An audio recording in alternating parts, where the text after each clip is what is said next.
Hi అండి. నమస్తే. నేను మీ సునీత. వెల్కమ్ బ్యాక్ టు అమ్మ చేతి వంట కిచెన్ అండ్ వ్లాగ్స్. ఈరోజు వీడియో వచ్చేసి దేవీ నవరాత్రులలో 8వ రోజు అయిన మూలా నక్షత్రం రోజున శ్రీ సరస్వతీదేవి అలంకారంలో అమ్మవారు మనందరికీ దర్శనమిస్తారు. ఈ రోజున అమ్మవారిని తెలుపు రంగు చీరలో అలాగే తెల్లటి పాలతో చేసిన కేసరి లేదా పరమాన్నాన్ని నైవేద్యంగా సమర్పిస్తూ ఉంటారండి.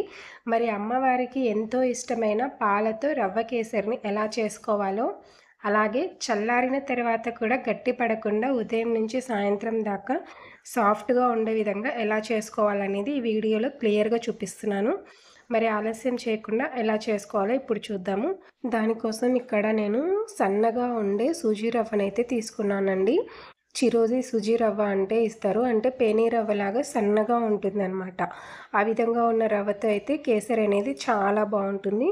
ఇక్కడ వచ్చేసి నేను చిన్న టీ కప్పుతోటి అయితే తీసుకున్నాను. మీకు ఎంత క్వాంటిటీలో కావాలో దానికి తగ్గట్టుగా కప్పు అనేది పెంచుకోండి.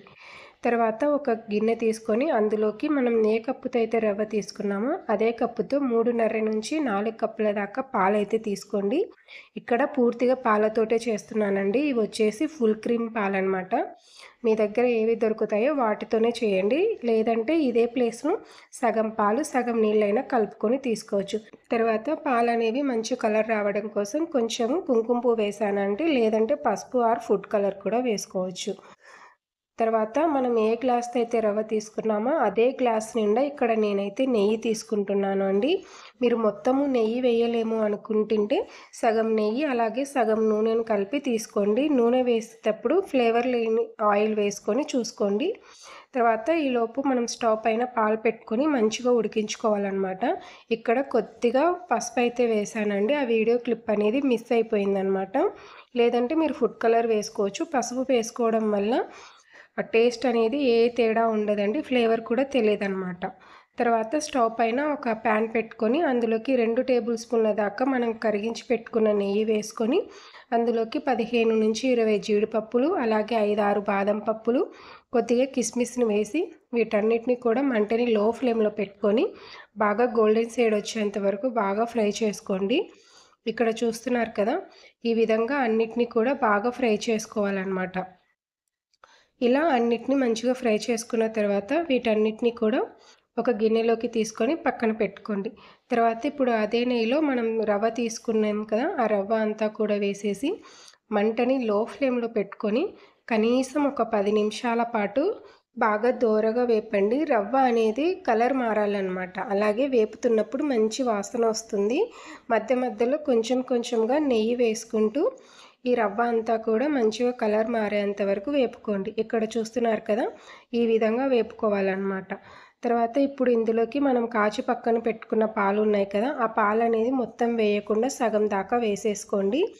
సగం వేసుకున్న తర్వాత రవ్వ ఎక్కడ కూడా ఉండలు కట్టకుండా ఒకసారి అంతా కూడా బాగా కలుపుకున్న తర్వాత మిగతా పాలన్నిటినీ కూడా వేసి మరొకసారి కూడా బాగా కలపండి. ఏదైనా అక్కడక్కడ ఉండలు అన్నట్టు అనిపిస్తూ ఉంటే కొంచెం గరిటెతో ఒత్తుతూ బాగా కలుపుకోండి.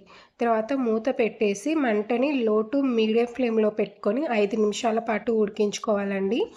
ఈ ప్రాసెస్ అంతా కూడా లో ఫ్లేమ్లో చేసుకుంటే టేస్ట్ అయినా అలాగే కేసరి అయినా చాలా బాగా వస్తుందన్నమాట. ఇక్కడ చూస్తున్నారు కదా, ఈ విధంగా ఉడికిన తర్వాత మనం ఏ కప్పుతో అయితే రవ్వ తీసుకున్నామో అదే గ్లాస్ తోటి 1 నుంచి 1.5 గ్లాస్ దాకా పంచదార అయితే వేసుకోండి. ఇక్కడ నేను వచ్చేసి 1 గ్లాస్ దాకా వేసాను అండి. మీరు స్వీట్ అనేది కాస్త ఎక్కువ తినే వాళ్ళైతే 1.5 కప్పు దాకా అయితే వేసుకోవచ్చు అనమాట. పంచదార అంతా వేసిన తర్వాత ఈ విధంగా బాగా కలుపుకోవాలి. కలుపుకున్న తర్వాత చక్కెర అంతా కరిగి కేసరి అనేది ఈ విధంగా కాస్త లూజ్ అవుతుందండి. ఇలా కాస్త లూజ్ అయిన తర్వాత మరొక్కసారి మూత పెట్టి లో ఫ్లేమ్లో ఒక 2 నిమిషాల పాటు ఉడికించుకున్నామంటే రవ్వ అనేది చక్కగా ఉడికిపోయి ఈ విధంగా కాస్త చిక్కబడుతుందన్నమాట. ఇక్కడ చూస్తున్నారు కదా, ఈ కన్సిస్టెన్సీ వస్తే సరిపోతుంది. ఇలా వచ్చిన తర్వాత ఇప్పుడు ఇందులోకి మనం వేయించి పక్కన పెట్టుకున్న బాదం జీడిపప్పు కిస్మిస్ ఉన్నాయి కదా, వాటన్నిటిని కూడా వేసేసుకోండి. తర్వాత ఇందులోకి మంచి ఫ్లేవర్ కోసం 1 టీ స్పూన్ దాకా యాలకుల పొడి, అలాగే అచ్చం గుళ్ళో ప్రసాదం లాగా రావాలి అనుకుంటే ఇక్కడ కాస్త పచ్చకర్పూరం వేసుకోండి. పచ్చకర్పూరం అనేది వంటలలో వేస్తూ ఉంటారండి. సో ఆ కర్పూరం అయితే వేసుకున్న తర్వాత అంతా కూడా ఒకసారి బాగా కలిపేసేయండి. ఇలా మొత్తము కలుపుకున్న తర్వాత మనకి ఏదైతే గ్లాస్లో నెయ్యి మిగిలిపోయి ఉంటుందో ఆ నెయ్యి అంతటిని కూడా వేసేసుకోండి. మీకు నెయ్యి మరీ ఎక్కువగా అనిపిస్తుంది అనుకుంటే ఈ స్టేజ్లో మీరు నెయ్యిని స్కిప్ చేసేసుకోవచ్చు. పర్వాలేదు, మేము తినగలం, మాకు సరిపోతుంది అనుకుంటే మొత్తం నెయ్యినంతా కూడా వేసేసుకొని ఒకసారి అంతా బాగా కలిపేసుకొని స్టవ్ ఆఫ్ చేసేసుకోండి. నేను చూపించిన కన్సిస్టెన్సీలో స్టవ్ ఆఫ్ చేసుకున్నారంటే చల్లారిన తర్వాత కూడా కేసరి అనేది గట్టిపడదండి. ఉదయం నైవేద్యంకి చేసిన కేసరి అయినా సరే సాయంత్రం దాకా కూడా ఇలా సాఫ్ట్గా ఉంటుందన్నమాట. చాలా అంటే చాలా బాగుంటుంది. ఈ దసరా నవరాత్రులలో అమ్మవారికి మీరు ఈ విధంగా చేసి నైవేద్యంగా సమర్పించి మీకు ఎలా కుదిరిందనేది మీ ఫీడ్బ్యాక్ని నాతో కామెంట్ సెక్షన్లో షేర్ చేసుకోవడం అస్సలు మర్చిపోకండి. అలాగే వీడియో నచ్చితే ప్లీజ్ లైక్ చేయండి, మీ ఫ్రెండ్స్ అండ్ ఫ్యామిలీస్కి షేర్ చేయండి. ఇలాంటి మరెన్నో మంచి వీడియోస్ కోసం మన ఛానల్ని సబ్స్క్రైబ్ చేసుకోండి. Thanks for watching. Thank you.